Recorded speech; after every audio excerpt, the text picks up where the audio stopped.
केला बेचने वाली चुड़ैल। एक बार की बात है, जादूपुर नाम के एक गांव में करतब दिखाती एक औरत एक रेड्डी के लिए गांव में आती है। आइए आइए मेहरबान कदरदान, खाइए रोहड़ा के ताजे ताजे केले। कभी खाए नहीं होंगे ऐसे केले, पीले पीले केले खाइए।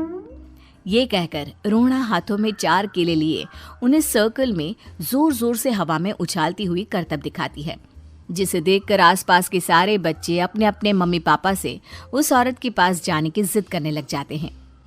पापा, ऐसा तो सर्कस में बॉल से होता है ना, ये आंटी तो केले से कर रही है। चलिए ना पापा, देखते हैं। रोहड़ा एक पतली सी तार पर चलती हुई केलों से करतब दिखाती है।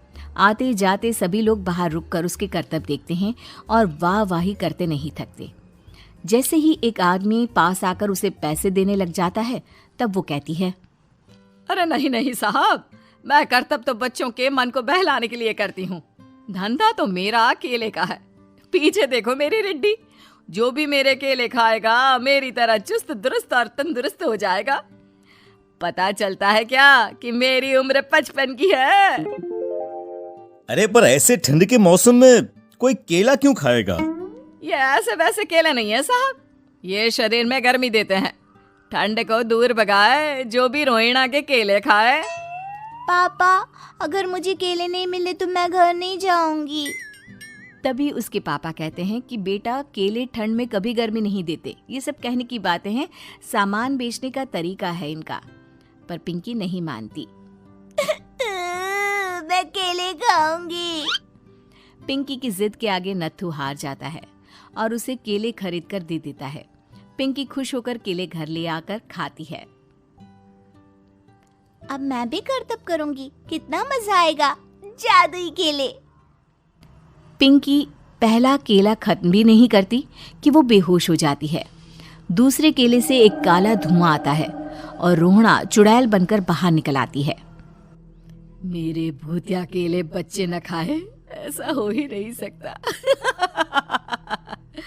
जादूपुर वालों, कब तक बचोगे? आ गई हूं मैं रोहड़ा, जिसका कोई नहीं कर सकता सामना। रोहड़ा पिंकी को गोद में उठाकर काले धुएं में कहीं गायब हो जाती है। शाम के वक्त नत्थू घर लौटता है और पिंकी को घर में ना पाकर उसकी माँ से कहता है, माँ पिंकी कहाँ है? अरे बेटा, उसे तो तू सुबह करतब दिखाने ले गया था ना, फिर कहाँ वापस आए तुम दोनों? मुझे लगा तू उसे अपने साथ मंडी ले गया होगा। हे भगवान, मेरी बच्ची कहाँ गई? मैं उसे घर ही तो छोड़कर गया था माँ। नत्थू गांव के घर कोने में अपनी बेटी को ढूंढता है, पर उसे वो कहीं नहीं मिलती। परेशान होकर आके रो रो कर नत्थू हिम्मत हार कर घर लौट आता है। अगली सुबह रोहड़ा फिर से करतब दिखाने आती है और इस बार पिंकी की तरह रोनी केले खरीद लेता है।